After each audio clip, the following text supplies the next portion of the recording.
Hey guys, this is Nique and Ress, and this is She Wolf Alchemy.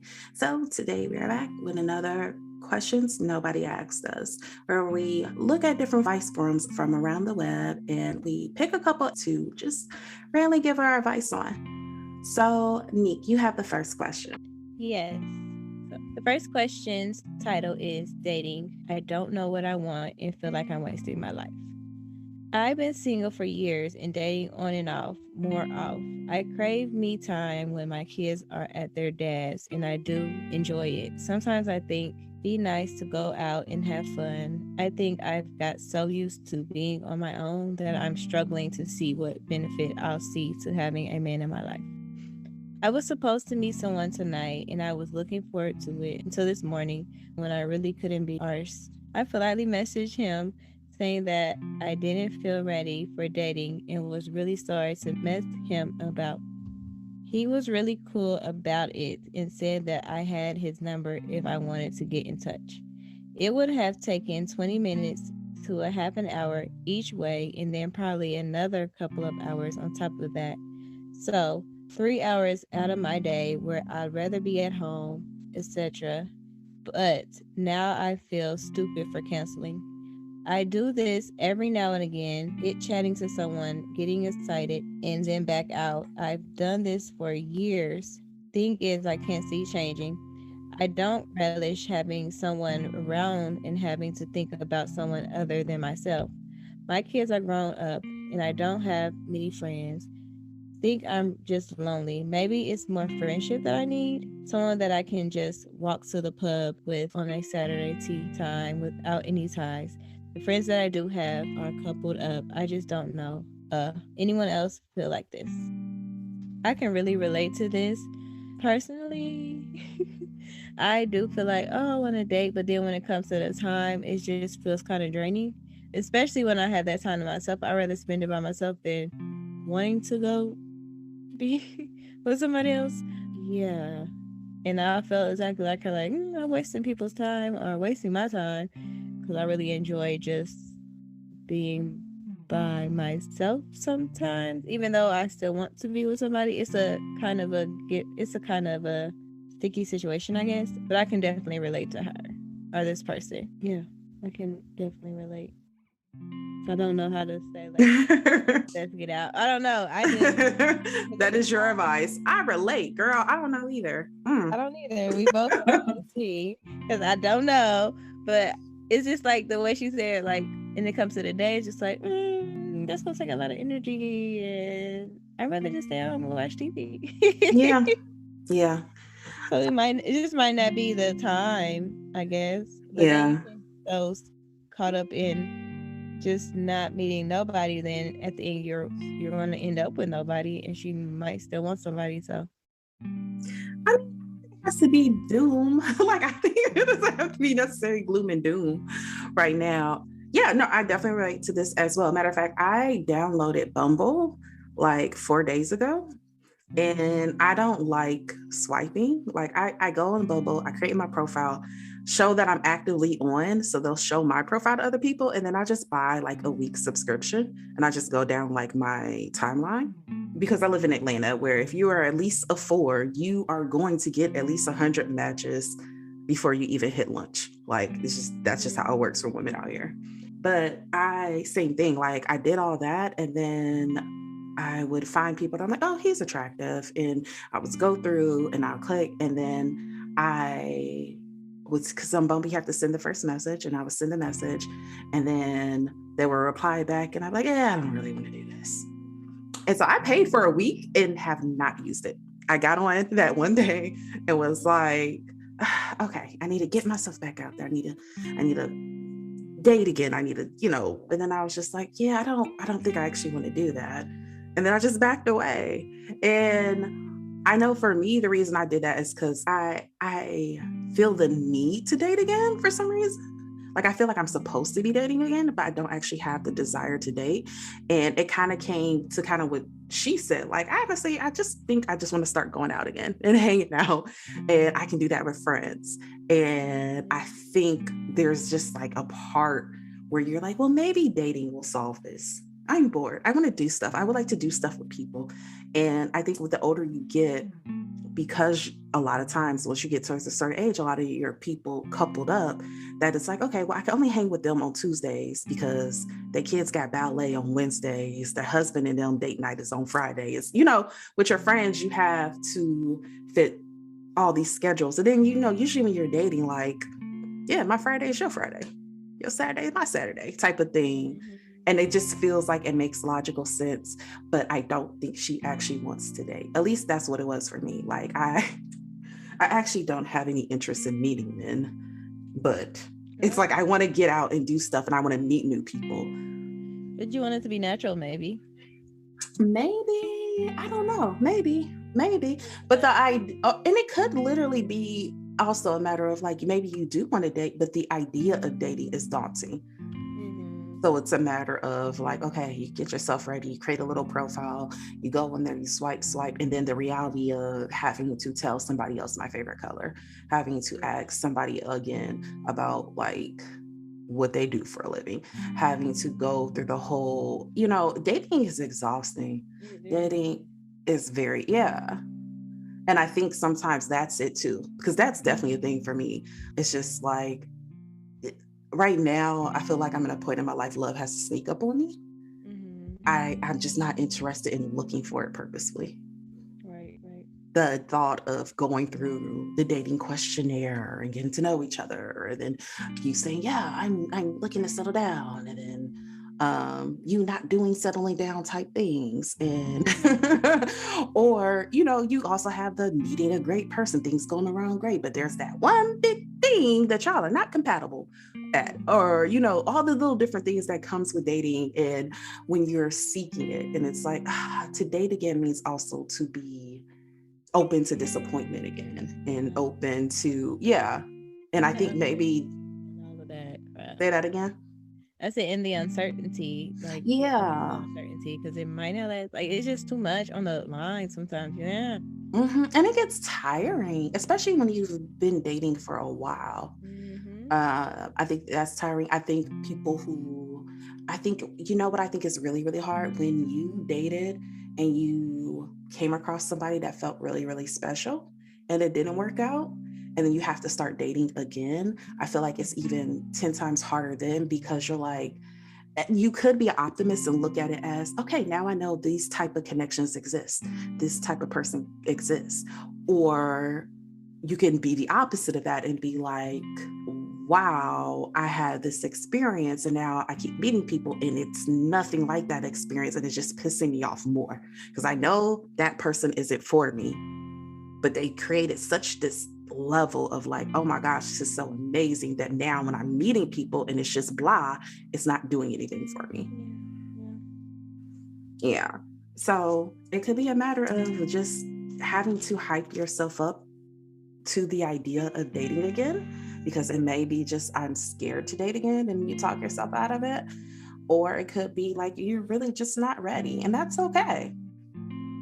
That's okay. Just like they have Bumble, guess what? They have Bumble for friends. They got meetup.com. They got, workout groups. They got skating groups. They got, you can find groups for almost anything now and join and find people that want to do those things with you, if you're just like, I just want people to chill with. And you can do it that way.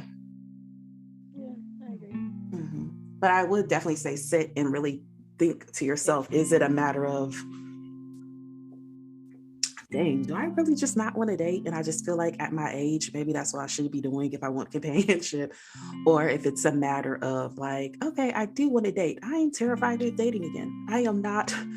The idea of dating is daunting. How do I knock this out the way? How do I get over that first hurdle of putting myself out there in that whole charade? Yeah. All right. Next question starts off. Usually a lurker, but after a long consideration and reading a few posters, decided to drop my problem here and see what you guys think. So I recently received a fair amount of money, which I would like to invest in my own small property. My darling partner owns his property. I'm currently in between jobs, so a lot of stress. He pushes me to invest with him into a large property together. My investment would be less than his. He thinks he's offering me a great deal, but A, we do not need a big house with a garden. B, I'm uncomfortable about the financial investment imbalance. Feature arguments about whose house is it, who put how much in. C, he says I'm not invested in this relationship because I do not want to put all of my money into it. It feels like it almost feels like he is telling me what to do with my money. I have a stressful time now in other areas of life, and it literally feels like he cannot get off my case. I told him we can get something together when I get a job and know my earnings, but he really pushes me and says I can get a mortgage with him even if I do not have a job as long as I put the money in now. He puts his I will join repayments later. I never heard of that. I actually find myself regretting to come and to receive this money because instead of bringing me joy and security, it has brought me a nightmare. Not sure what is so wrong with each of us having property. Not sure if it has any significance, but there's an age gap between us. Notice few posters here with age gaps having similar issues. Is this it? Is this a thing? Money tantrums? Question mark. So my first, I have a lot of reactions to this. I would say really be careful with that. Really, really be careful with putting your money into something. One, I'm a big believer in gut feelings. If my gut is telling me this is off, it's probably off. If you are in a situation where one, it is your money. And I think there is a bit of a problem with them not respecting how you choose to handle your money. I think after the first time you say, I don't want to do anything with this until I have a job. I want this to just be to help me pay bills for now. And then when I get a job, let's revisit this. And if they don't accept that and instead they turn into like pushing you into it, making it to the point that you're, and I was trying to avoid using the word bully, but that's what it sounds like because now you're uncomfortable to the point that you wish you didn't even get the money. Yeah, and that's it. Yeah. Yeah, I think that this is something that you need to decide what your boundary is when it comes to your money in this partnership. Um, and it might be a good thing because she says, darling partner, I don't believe in it. It sounds like their money is separate now. So I think this might be more of a boyfriend girlfriend situation than husband and wife. And this might be a good point for y'all to then have that conversation of, okay, what does our finances look like going forward? Are we sharing finances? What is mine is yours, or are our finances completely separate? Like, what is this going to look like going forward? If you choose not to marry, that's fine, but have something written in agreement, especially if you're talking about going into property together. I personally want you to really sit down and maybe possibly write out all the possible red flags in this relationship. And the only reason why I say that, and I'm trying to be very, very careful with my wordings, because I feel like our male listeners are always just like, there go Ress, ain't time in. And I'm not anti-man, I'm not anti-love, none of that. I'm very pro logic. Yeah. And I know with love it's hard. It's hard. Like even myself, like once actual love gets introduced, it's very hard to think logically. But the reason I say that is because at one point towards the end, the way she said it made it seem like he was telling her, put your money in, we'll put it in my name. And then once you get a job, I can add you to the bill later. And that sounds like some Tinder swindler type BS to me. That sounds like that man is trying to get a house with your money. And then whenever he is no longer interested, you have no rights to that money or house. I highly suggest not doing that part. Where does she say that? Okay. So she said, I told him we can get something together when I get a job and know my earnings. But he really pushes me and says that I can get a mortgage with him, even though I do not have a job, as long as I put the money in now. He puts his in and I will join repayments later. And I'm not 100% sure, but like the point that she put, I will join repayments later, it makes me feel like, especially like I'm concerned I can't even get one because I don't have a job. That it's sounding like he's saying I'll apply for it with the money, with your money, and then it's in my name. And I will give him. He's putting in more money than she is, And she's like, rejoin later. But that just feels iffy to me. That doesn't feel right to me. The fact that it feels like bullying, the fact that you feel really uncomfortable to the point that without a job, you're now wishing you need to have the money, all sounds like red flags to me. It does, yeah. You got to be really careful with letting partners be in control of your money, especially if there is not anything legally written down. Mm-hmm. Even when things are legally written down, that can get complicated over time without no time at all. But especially when it's a matter of, yes, our love is recognized by the universe, God, and love, blah, blah, blah. When it's not recognized by the state, it's a lot harder to get your money back. Okay. Okay. For all my Hotep kings and queens that would like to argue with me that it's a piece of paper, I hear you, bruh. I hear you, sis. It's a piece of paper though until something hits the fan and you want benefits and you want your share, you want what you put in, and then all of a sudden, like nobody cares that God recognized the love. Like, and I'm not saying that to say everybody has to get married. Not at all. There's definitely, marriage is not for everybody, but I would not recommend going into property with somebody. I mean, buying large purchases like this with somebody where there's not any type of protection for you in some type of contract, whether that's through marriage or through your name being on the purchase. My biggest advice to this is do not give this man your money and not have your name on that. And do not buy property unless you're sure you're ready to buy property. Buying property is a very big deal. It comes with a lot of expenses. Yeah. I think I agree with you. It kind of does. I didn't think about the swindler thing first, but then when you said that, I'm like, I've seen that movie and I've seen that documentary, and it kind of does seem like trying to force her into something that he could just take away from her. Mm-hmm. And I'm questioning like his intentions. Yeah. So if she can't have her name on there, if she doesn't even feel comfortable doing this, don't do it. And the way that she said at the end, what did she call it, a money tantrum or something? Yeah. It does sound like a little kid, like, give me your toy, give me your toy. Mm-hmm. No, leave my toy alone and leave me alone. You don't get either of them, okay? Thanks.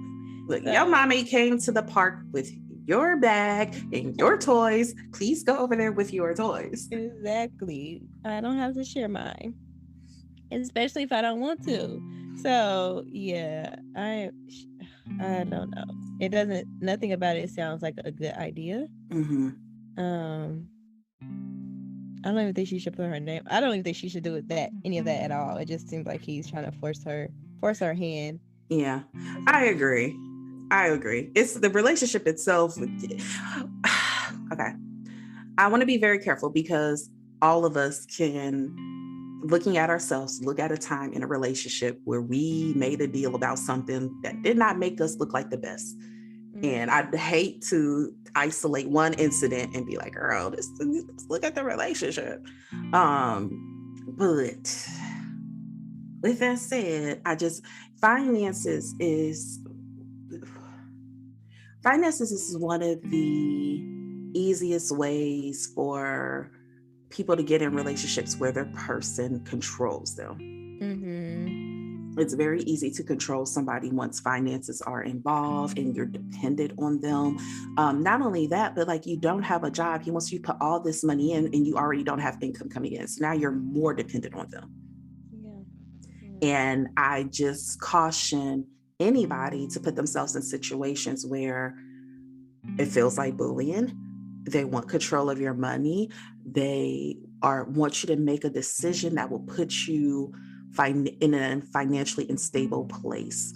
And they are putting you at a point where you're not having major regrets about this topic in general. Or they throw tantrums when they don't get their way, especially about a subject that really is something for you to decide. Yeah, and you shouldn't have to have pressure. It's so much of a big situation, to be pressured about it. Mm-hmm. Should be willingly, so no. Okay, let me go to my next one. It says, I am not being paranoid or anything, but I started a new job at Aldi today and I haven't properly met 99% of the people who work there, but they all give vibes they don't like me. I was smiling so much today and forced myself to say hi to everyone I saw, but I got dirty looks and ignored by pretty much everyone. I don't get it. Have I offended everyone somehow just by existing? Does everyone just hate life? Also, I didn't know anything on tiles today, obviously, as it's my first job, and the people training, quote unquote, me just left without actually teaching me anything. And everyone just got mad at me when I did stuff wrong. I seem to have picked the wrong job. To be honest, you would expect people to understand when I do stuff wrong, but I actually got basically shouted at by one older colleague for pressing a wrong button in front of a massive group. I felt like crying, to be honest. She really didn't ask a question, Mhm. but me personally, I have been through this before. Clearly, I always ask you like, what am I supposed to do? Because I don't think people like me. But literally, only thing you can do is just be yourself. Try to talk with them. Try to like go maybe in the break room and start our conversations and try to insert yourself. But if you're not really getting a good response, unfortunately, you're just gonna. I mean, you can just stay there and work and try to make the best of it. Um, or maybe it's not the job for you. You could find another job because I mean, we spend so much time at these places. You want to be happy in the environment that you're at, and the work culture is a big thing for me. Like if I'm not agreeing with the work culture, it makes my job pretty miserable. I'm saying that you can try to put yourself out there, and she could possibly be overthinking. She said she's not overthinking, but I mean it's the first day, so it takes time to build those relationships at work. Everybody could hate their job too and just be like, oh, it's a new person, okay. But it's just I think it's a process of getting to know other people and putting yourself out there. Um, as you go and keep going and just giving it a try instead of saying, everybody hates me, I'm leaving. First, give it a try and put yourself out there. Yeah, so with this particular one, I think, is it a possibility everybody hates their job? Yes. Is it a possibility that you are getting on people's nerves by just existing? Yes. Both of those are definitely possibilities. Mm. I've definitely worked in jobs where everybody was miserable. Like me included. The minute I started working there, got miserable. Yeah, yeah, yeah. So that's a thing. And unfortunately, when you work in jobs like that, every little thing ticks you off. You know, this one was posted about a week ago. So right now, stores, restaurants, all those places are still struggling to find workers. And these places aren't paying the best. And so what you might be walking into people who have been short staffed for the last year, for the last 2 years, and them being over it. That might be what you're walking into. You might be walking into, even there was a job I previously worked at where I'm still cool with some of the coworkers, and I was talking to like one of my old coworkers, and they were telling me, they went off on some of the new people, and they were telling me like, yeah, I had to go back and apologize to them. And what that particular person said is that they went to them and told them like, you know what, I'm sorry, I missed my old team, I missed the way things were, the pandemic has been hard, pushing through this through the pandemic has been hard. And like they came back and apologized. And I think that is a very real thing where sometimes it has nothing to do with you. Yeah. You're there, you're just an additional stressor, and they got other stuff going on. Any other additional stressor is just too much. It's not fair, it's not right. But I would keep in mind that most of the time we are not as big of a thought in other people's minds as we think we are. Yeah. A lot of times when people, that stuff is not even directed towards you, that's a thing. So keep that in mind. Meek says stick through. Personally, yeah, y'all know I believe in leaving jobs. Like you not I about to think yell at you me. have to be like, can't just be like first they don't like me, I'm gone. You not about to yell at me to the point that I feel like crying Yeah, and that's think I'm true. about to keep coming back in here. Yeah, that's true.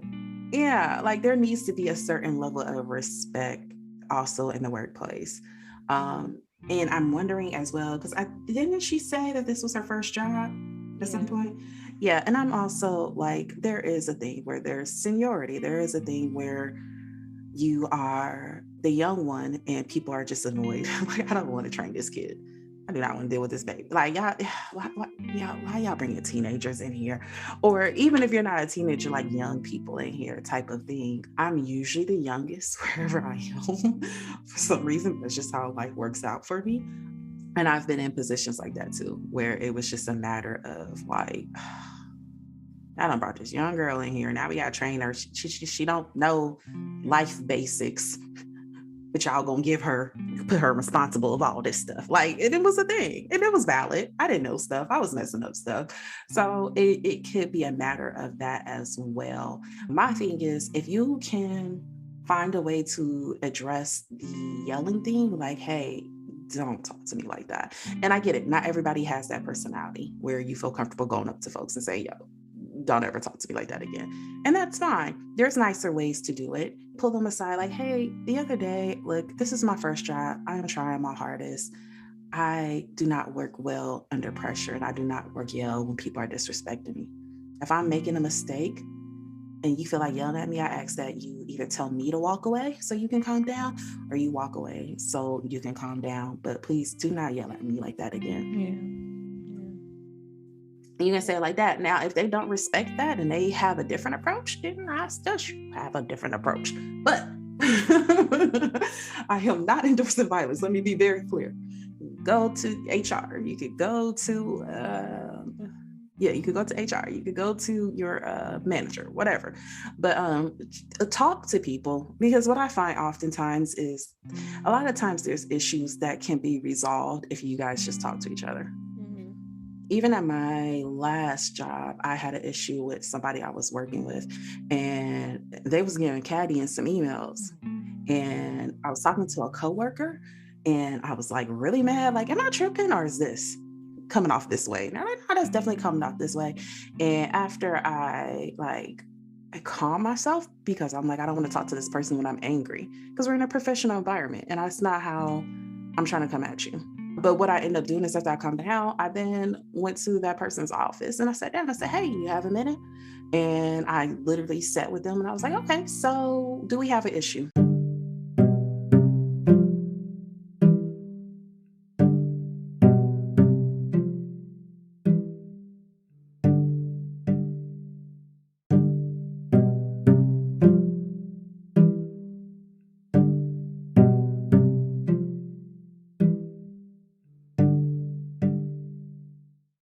Now, I have a blunt approach at times, so you might not want to do it the same way.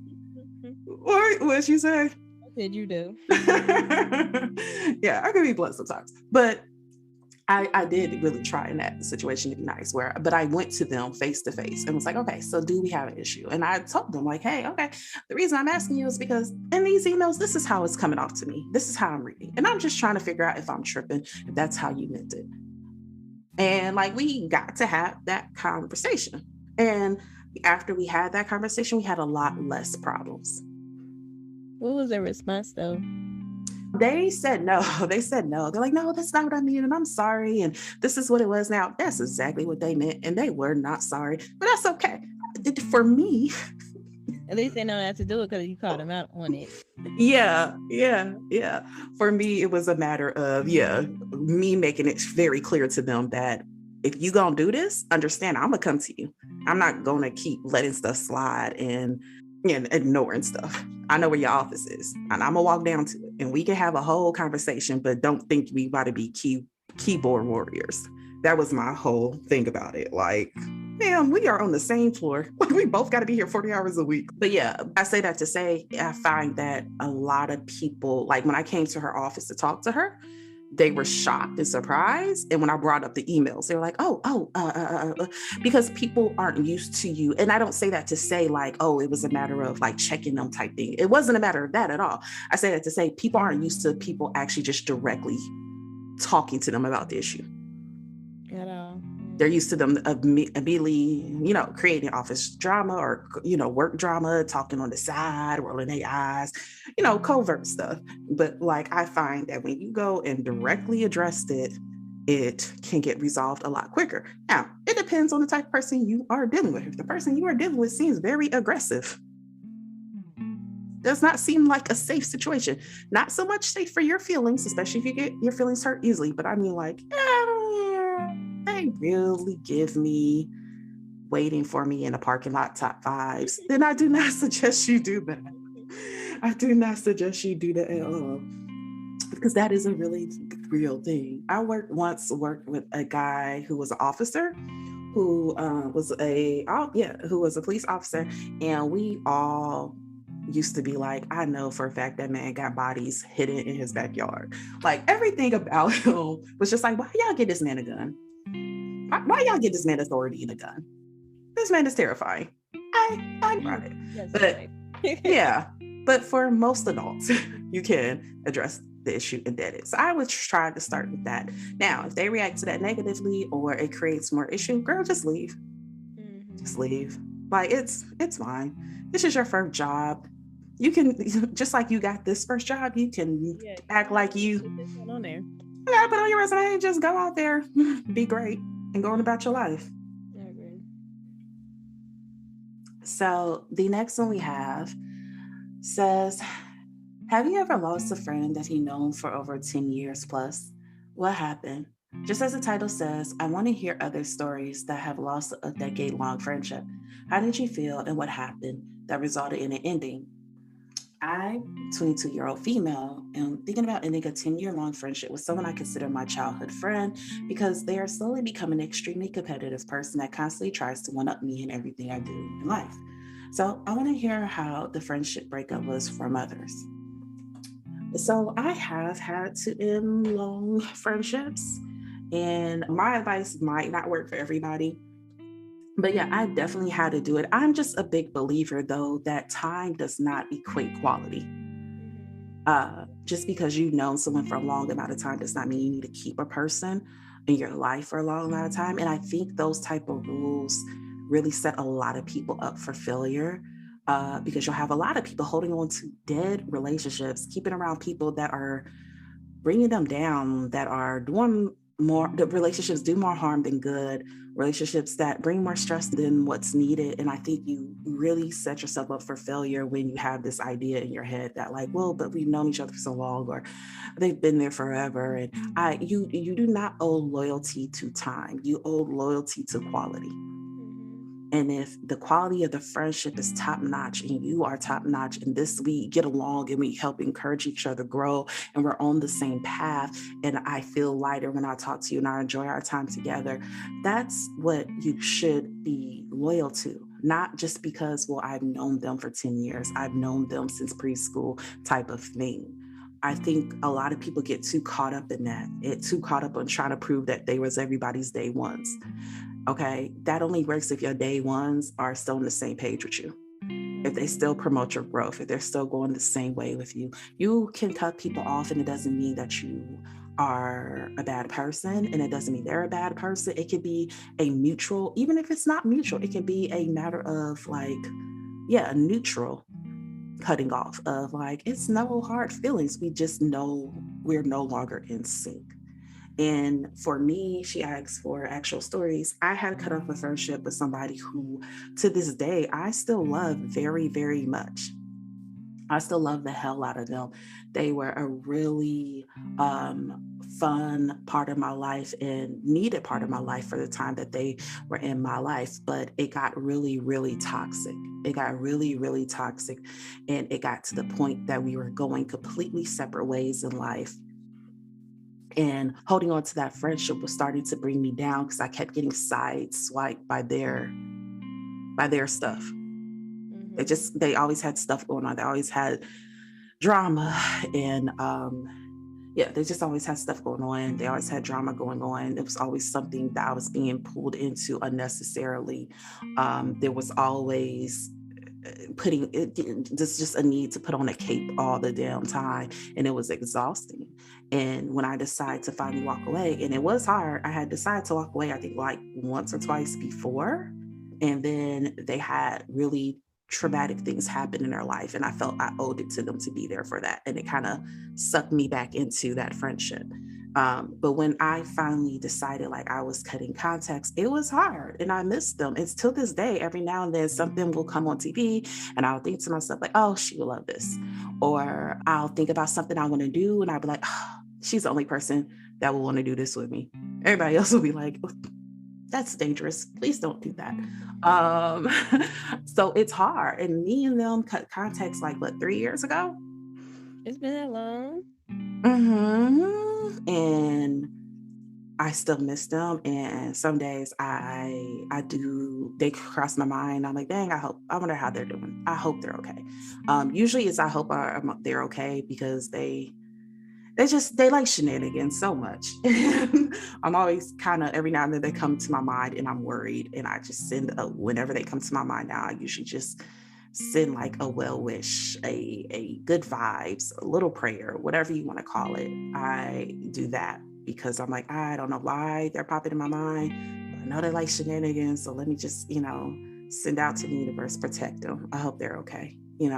But it was hard, and having that wanting to reconnect is hard. But the thing that keeps me from reconnecting and stopping and no longer re-engaging is also noticing how much I've grown, and with no stopping. Because for a period of my life there was growth, and then I would stop, backtrack 2 times. Growth, and I stop, and then backtrack 1 time. Growth, and they pull me into some shenanigans. I'm gonna just put this growth on pause real quick, and I'm gonna go out here and do something I'm not supposed to do because they need me. And that's my, I'm their Harley Quinn. So I gotta go put on my clown makeup. That's exactly what it was. I gotta go put on my damn clown makeup and go out here and entertain this damn circus. And I'm gonna come back to my healing. And I look at that now and I'm just like, okay, and then you walked away from that and you haven't been pulled into shenanigans. You haven't been pulled into this and that. And it's been a really positive experience for you without the distraction. It's been a really positive experience for you. It's a really positive that all the people in my life right now really don't get into shenanigans like that. For the most part. For the most part, y'all don't get into shenanigans. But like, I have to remind myself every now and then. It gets hard, but I think the more you step away from it, the easier and easier it gets. But at some point, you have to, kind of like we talked about in some episode, I think it was with relationships, where it's like you have to decide, who do I love more? Who do I care for more? Whenever you have felt that feeling of wanting to go back. And if you say you, then you need to remind yourself that, like, okay, but I care for me more. I have to separate this, and then going about your business. But if you're like, I care for me more, but I just want to help them one more time. I just want to blah, blah, blah. Okay, stop yourself and remind yourself, I am now consciously deciding to put this person ahead of me and my own mental health, my own well-being. And every time you feel yourself reaching out to them, say that to yourself. So you can remind yourself, this is what I am doing. And if that does not bring a shock to you and you still keep doing it repetitively, at that point, then yes, you need to sit down with somebody and talk about that, a non-biased person, and talk about that and get to the root of that. Because there is no healthy way to keep engaging with an unhealthy person without being dragged down. There's no way, there's no shortcut. I have no shortcut for you. I personally have never. I was gonna ask you though, did you ever have a conversation, or you just like distance yourself? I just distanced myself because we had several conversations at that point. Okay. I think I did write them and tell them. They had hit me up about something because they were supposed to do something with me and they just disappeared. There was something I was really counting on them to come through for me on, and they told me they would. They even made up a whole lie to say, oh yeah, I'm getting this stuff for you now, and we're going to be able to do this on Wednesday and blah, blah, blah. And then they did not come through. And then when they didn't come through, it wasn't even a matter of like, hey girl, I'm sorry, I got to cancel. Didn't tell me, wouldn't answer phone calls, texts, nothing. then reached out to me a couple weeks later about something, no sorry, by the way, and just reached out to me about something else they needed my help with. And like, girl, let me tell you about. And I think I replied to them something like, you know that we were supposed to start this thing weeks ago. You know that this is a thing that we were supposed to do. You never called me.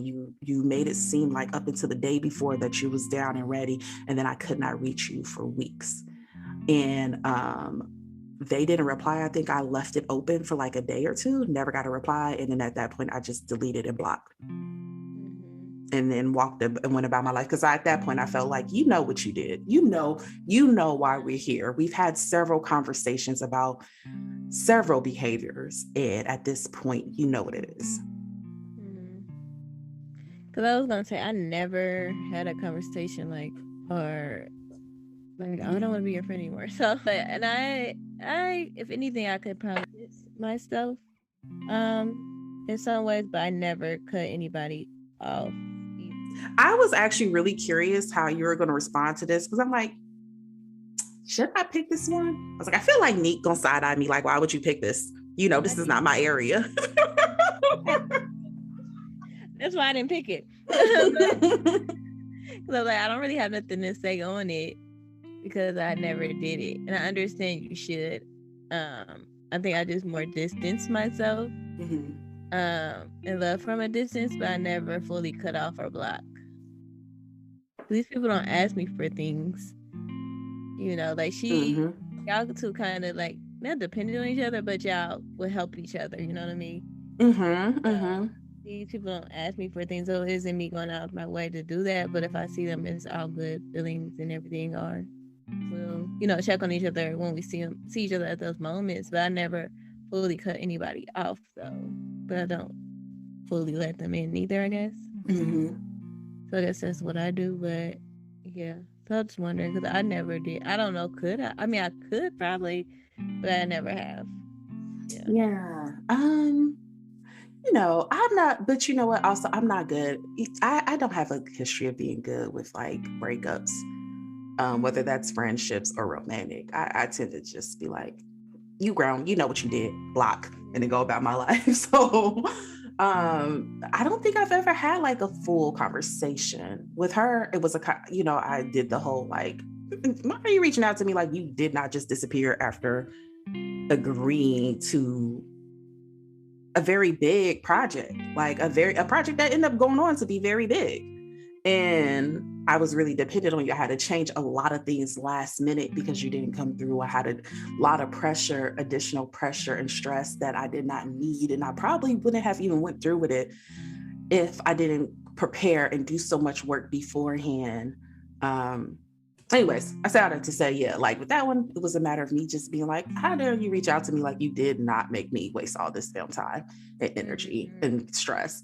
But I don't think I've ever actually sat down with a person and be like, hey, so I'm not going to be your friend. This is why. I don't think I've ever done that. But also, like, that was just how I operated back then. I wasn't big on talking about that type of stuff back then. No. I'm trying to talk about stuff more now. I never ghosted a friend, but like guys, I guess I ghost a lot. I used to ghost, but now I'll tell you why. Like, this is the reason. And we're done. And see, goodbye.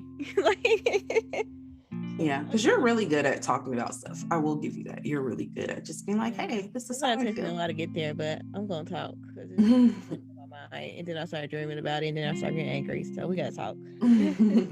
You're not gonna interrupt my sleep. Yes, over this. That's the thing you're not gonna do. All right, so this is our last question. Morning, y'all. Feeling a bit hurt this morning and could do with some perspective. Went to see my friends with benefit last night. Didn't see him for about 8 months, maybe once or twice a month. We were cuddled up after sex, just chatting, when he said, I'm gonna kick you out soon. Meaning, obviously, that it was time for me to go. I was fine with going and did almost immediately, as I felt so suddenly awkward, but it made me feel like shit, and I worried I'm being oversensitive.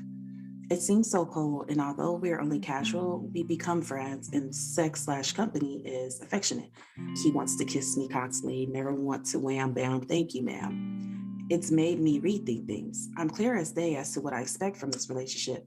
We're not in love and never will be, but this comment hurt a lot. I feel used, cheap, disposable. He has never made me feel this way before. Would it hurt you? Um, so with this one, this really feels like a power play move to me. Like as if he got worried that because you guys do the whole cuddling, kissing, affectionate friend part, um, cuddling afterwards type thing, it really feels like a power play of like, let me just remind her real quickly what it is Right. type of thing. Yeah, that's what it kind of reminds me of, where it's like things start feeling, there's like a line where it starts feeling kind of romantic and you're like, I do not want this romance. And unfortunately he did not handle it right and was just like, hey, just we're still friends with benefits, right? And make sure we're there. Instead it felt like he was just like, let me be an a-hole. And then that happened to kind of like make sure you get the message type of thing. In regards to her question of like, would it hurt? um Yeah, just because like that's not how you talk to somebody you're friends with. Yeah. I actually had a conversation with a friend about this recently.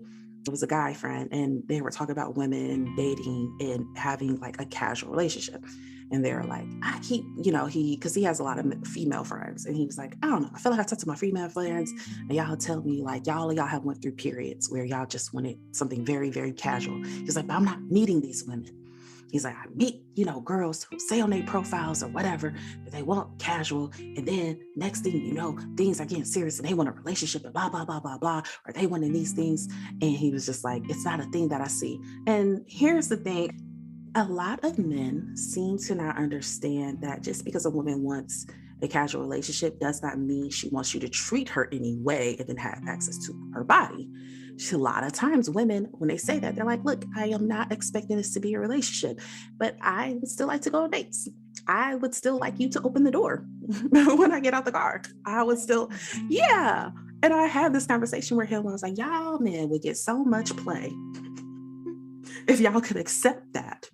And then do check-ins. Like, okay, she wants to be casual, that's fine. But I'm still going to treat you in a way that makes you like me as a human being, because a woman still wants to feel like she likes the person she's engaging with, even if it's casual.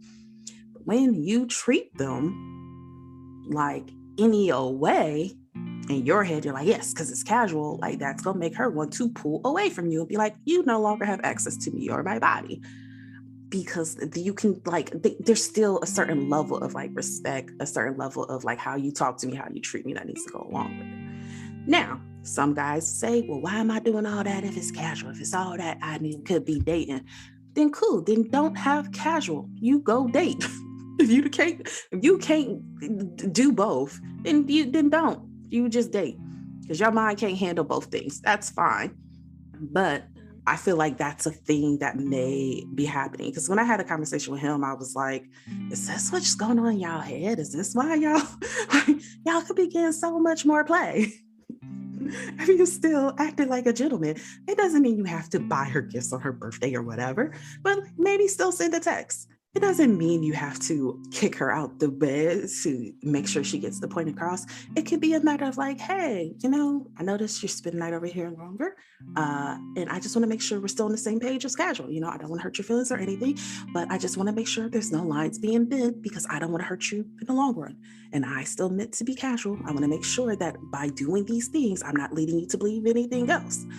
Women will have so much more respect if men did that, but they don't.